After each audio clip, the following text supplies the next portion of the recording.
अस्सलाम वालेकुम व्यूअर्स। आज की वीडियो में हम बात करेंगे माइक्रोसॉफ्ट एक्सेल में कैसे वी लुकअप और एच लुकअप लगाना है। वी लुकअप पे मैंने इससे पहले एक वीडियो रिकॉर्ड की है, आप प्लेलिस्ट में देख सकते हैं। लेकिन इस वीडियो में हम वी लुकअप और एच लुकअप दोनों को समझेंगे और दोनों में क्या डिफरेंस है इसको भी सीखेंगे। तो पहले हम बात करते हैं वी लुकअप की, जिसको वर्टिकल लुकअप भी कहते हैं। और इसको समझने के लिए आपकी स्क्रीन पे इस वक्त एक डाटा शो हो रहा है जिसमें मेरे पास कुछ प्रोडक्ट्स के नेम आ रहे हैं।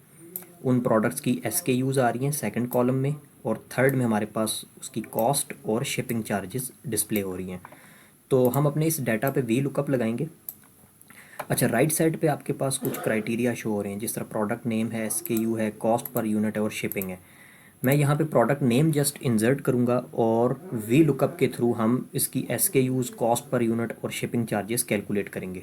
तो यहाँ सबसे पहले मैं एक ड्रॉप डाउन लिस्ट क्रिएट करता हूँ अपनी इन प्रोडक्ट्स की।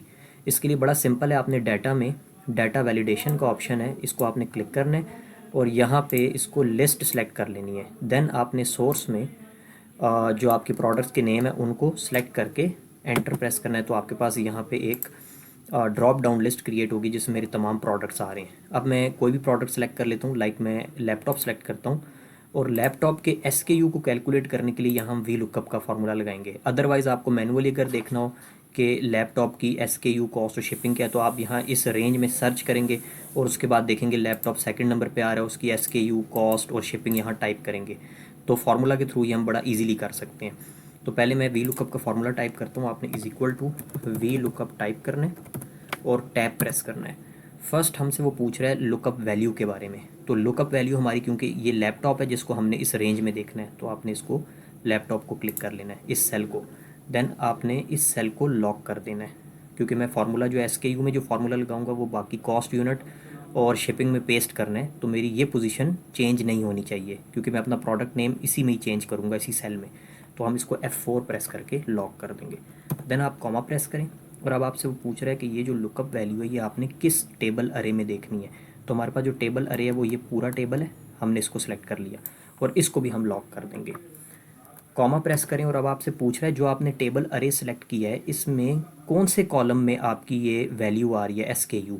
तो मैं कॉलम इंडेक्स नंबर, क्योंकि मेरे पास ये जो रेंज है उसमें 4 कॉलम है, 1 2 3 4, और जो SKUs हैं वो सेकंड कॉलम में है, तो मैं यहाँ पे 2 प्रेस कर दूंगा। और इसके बाद आपने इसको अगेन कॉमा प्रेस करना है और एग्जैक्ट मैच पे डबल क्लिक करके अपना फार्मूला क्लोज कर देंगे। जो ही आप एंटर प्रेस करेंगे आपके पास उस लैपटॉप का जो SKU है वो यहाँ डिस्प्ले हो जाएगा। अब जैसे मैंने आपको बताया कि कॉस्ट पर यूनिट और शिपिंग के लिए मैं इस फार्मूला कॉपी पेस्ट करूँगा, लेकिन इसमें एक प्रॉब्लम आएगी। मैं इसको कॉपी और यहाँ पेस्ट कर देता हूँ। आपने देखा कि मेरा जो SKU है वही यहाँ पे पेस्ट हो चुका है। उसकी वजह क्या है कि हमारे पास जो SKUs हैं वो सेकंड कॉलम में आ रहे थे, लेकिन कॉस्ट तो थर्ड कॉलम में है और शिपिंग फोर्थ कॉलम में है। तो मैं अपने फार्मूला में जो हमने लास्ट में एंटर किया था, टेप जो कॉलम इंडेक्स नंबर है 2 था SKU के लिए, लेकिन कॉस्ट के लिए हमारे पास 3 है, थर्ड कॉलम है। ये देख सकते हैं आप, थर्ड कॉलम में कॉस्ट आ रही है। तो मैं इसको जब एंटर प्रेस करूँगा यहाँ 45 आ गया। और इसी तरह इस फार्मूले में जो शिपिंग है वो उसके लिए मैं कॉलम 4 सेलेक्ट करूँगा। अब आप एंटर प्रेस करें तो आपके पास शिपिंग चार्जेस डिस्प्ले हो गए। अब जस्ट आपने अपने सेल में कोई प्रोडक्ट चेंज कर लेना है, लाइक मैं यहाँ पे माउस सेलेक्ट करता हूँ तो मेरे पास ये वैल्यूज़ टेबल के अकॉर्डिंगली अपडेट हो रही हैं। इसी तरह अगर मैं नेक्स्ट चार्जर सेलेक्ट करूँ तो ये मेरे पास वैल्यूज़ अपडेट हो रही हैं। अच्छा, इसमें वी लुकअप की एक लिमिटेशन है। वो लिमिटेशन ये है कि वी लुकअप में आप कोई भी आइटम जो सर्च करना चाह रहे हैं, लाइक इसमें मैं चार्जर के हवाले से सर्च करना चाह रहा था, तो टोटल जो टेबल आपकी रेंज है ये, इसमें वो आइटम हमेशा फर्स्ट कॉलम में होना चाहिए। ये इसकी एक लिमिटेशन है, तो आपने इस चीज़ का ख्याल रखना है कि वो फर्स्ट कॉलम में हो। तो ये तो बात हो गई वी लुकअप की। अब हम बात करते हैं एच लुकअप पे। एच लुकअप का फार्मूला बिल्कुल वी लुकअप की तरह ही है, लेकिन एच लुकअप आपको, जिस तरह नाम से एच का मतलब है horizontal, V lookup vertical lookup है और एच लुकअप हॉरिजेंटल। इसका क्या मतलब है, इस वक्त जो मेरे पास डाटा है वो कॉलम वाइज अरेंज है वर्टिकली। प्रोडक्ट नेम आ रहे हैं, ये वर्टिकल डाटा अरेंज हुआ है, इसके यू भी मेरे पास वर्टिकली अरेंज है। अगर आपका यही डाटा हॉरिजेंटली अरेंज हो और आपने कोई वैल्यू सर्च करनी है तो उसके लिए जस्ट एच लुकअप यूज़ करते हैं। मैंने अपने इसी टेबल को नीचे हॉरिजेंटल अरेंज किया हुआ है। अगर आप देखें ये प्रोडक्ट नेम, SKU और कॉस्ट शिपिंग ये इस तरह रो में शो हो रहे थे, और यहाँ पे मेरे पास प्रोडक्ट नेम, SKU, कॉस्ट और शिपिंग यहाँ पे मेरे पास कॉलम में शो हो रहा है। और जितने मेरे प्रोडक्ट्स हैं वो पहले वर्टिकल अलाइन हुए हुए थे जो मैं सर्च कर रहा था, और यहाँ पे मेरे पास वो हॉरिजेंटली अलाइन हुए हुए हैं। तो अगर आपका डाटा इस तरह हॉरिजेंटल अरेंज हुआ हुआ है तो उसमें आपने एच लुकअप का फार्मूला लगाना है। हम इसको अप्लाई करके देख लेते हैं एक दफ़ा। यही डाटा मेरे पास जो मैंने यहाँ पे सर्च कर रहा था डाटा, वो मेरे पास यहाँ पे मैंने इसको लिख दिया, और यहाँ मैं पहले से ही डाटा वैलिडेशन मैंने लगाया हुआ है।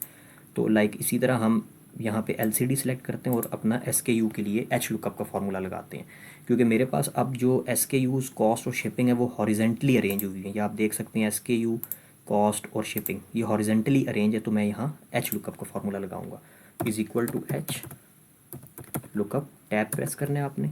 उसके बाद सेम जिस तरह हमने वी लुकअप के लिए किया था, प्रोडक्ट नेम सेलेक्ट किया, इसको लॉक कर देंगे। देन आपके पास टेबल अरे, वो आपके पास पूरा टेबल ये है।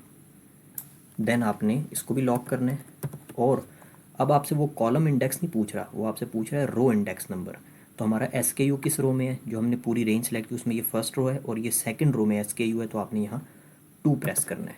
और अगेन कॉमा प्रेस करने के बाद एग्जैक्ट मैच पे डबल क्लिक करेंगे और फार्मूला क्लोज करेंगे, तो आपके पास SKU यहाँ पे शो हो गया। इसी तरह मैं इस फार्मूला को कॉपी करता हूँ और यहाँ पेस्ट करता हूँ। तो जैसे हमने वी लुकअप में अपना जो कॉलम इंडेक्स था वो चेंज किया था, इसमें हम अपना हॉरिजेंटल जो इंडेक्स नंबर है वो चेंज करेंगे। लाइक मेरे पास कॉस्ट जो पर यूनिट है वो पूरी रेंज में थर्ड रो में आ रहा है, जबकि मेरे पास इस फार्मूला में यहाँ पे ये सेकंड में है।